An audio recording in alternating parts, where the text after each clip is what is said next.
You pull this tab here and just pop this open here and pop over here. It should come down. Here's the cap footer.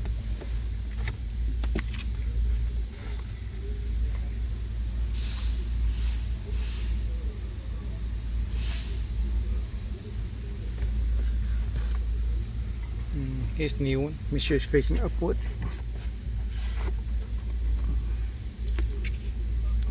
Put the cover back in.